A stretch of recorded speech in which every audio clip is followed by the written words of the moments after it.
When the Earth was born 4.5 billion years ago, climate change was one of the innate characteristics of our planet. The sun's intensity, volcanic eruptions, and greenhouse gases are natural forces that contribute to this natural phenomenon. Around 5 million to 7 million years ago, our human ancestors appeared. Everything was normal. Not until the emergence of the Industrial Revolution in the 18th century. The atmospheric conditions that once served as our protection became a global threat in our present times. The question is, what do people know about the causes of climate change?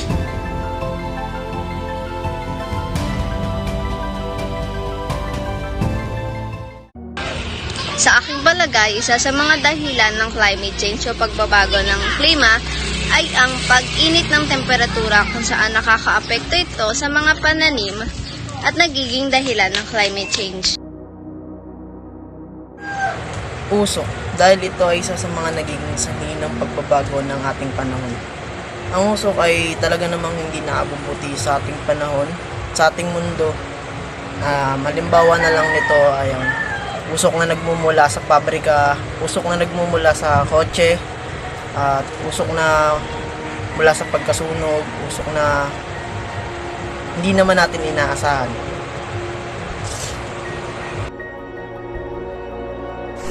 Dahil po sa walang tigil na pagpapakawala ng iba't ibang industriya ng greenhouse gas. At isa pa po is yung illegal po na pagputol ng mga puno. Ako po si Kim Solis at sa aking palagay, ang dahilan asanhin ng climate change ay ang pagkapuso o sobrang paggamit ng ating likas na yaman na kung saan ay hindi naman kaagaran na napapalitan at hindi rin ganun na napapangalagaan. Halimbawa na lang ito ang pagputol ng puno sa mga puno at hindi pagtatanim ng bagong at mga makabagong technology na nagbibigay dahilan ng air pollution at water pollution. Isa na rin ang paggamit kadalasan ng mga chemical na kung saan ay sa palagi ng mga tao ay mas convenient kahit sa totoo ay hindi naman talaga. It sounds that climate change is no longer just due to natural causes, but some other factors make the adverse change. No doubt, those are human-induced or what we refer to as anthropogenic causes.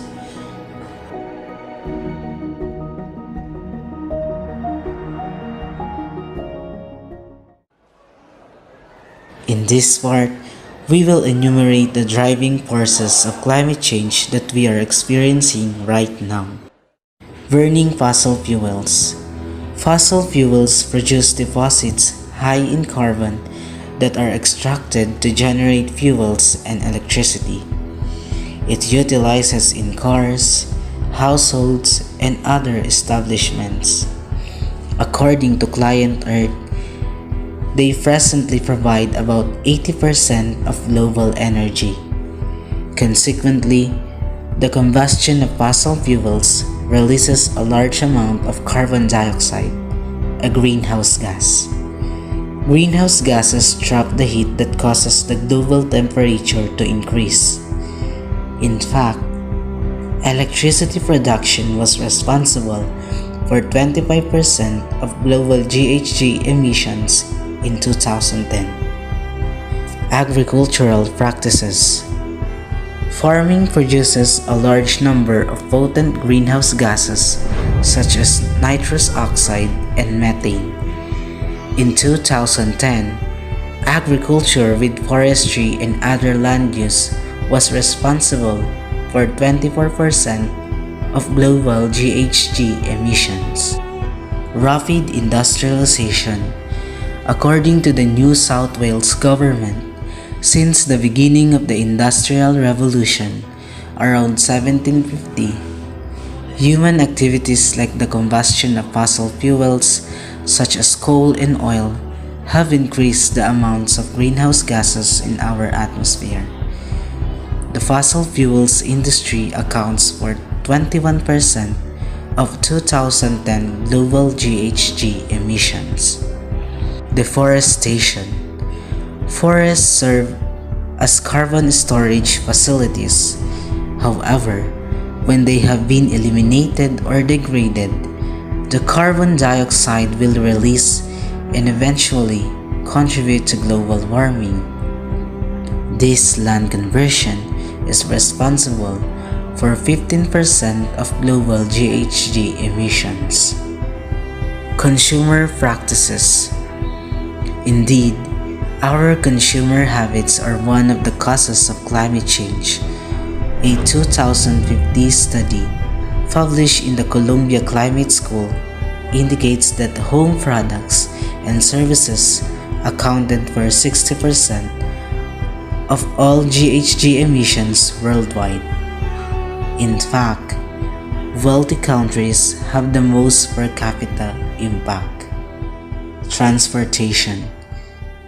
According to BBC, road vehicles such as cars, trucks, buses, and motorbikes are responsible for nearly 3/4 of the GHG emissions that come from transport. In 2010, transportation accounts for 14% of global GHG emissions. Resource extraction. According to a study by the University of Southern California, half of the global GHG emissions come from the extraction and processing of natural resources such as biomass, fossil fuels, metals, and non-metallic minerals, which also cause more than 90% of impacts of water stress and biodiversity loss. We could see that all these factors are caused by the inhabitants that started to exist millions of years ago. Indeed, humans are the culprit of this climate change adversity.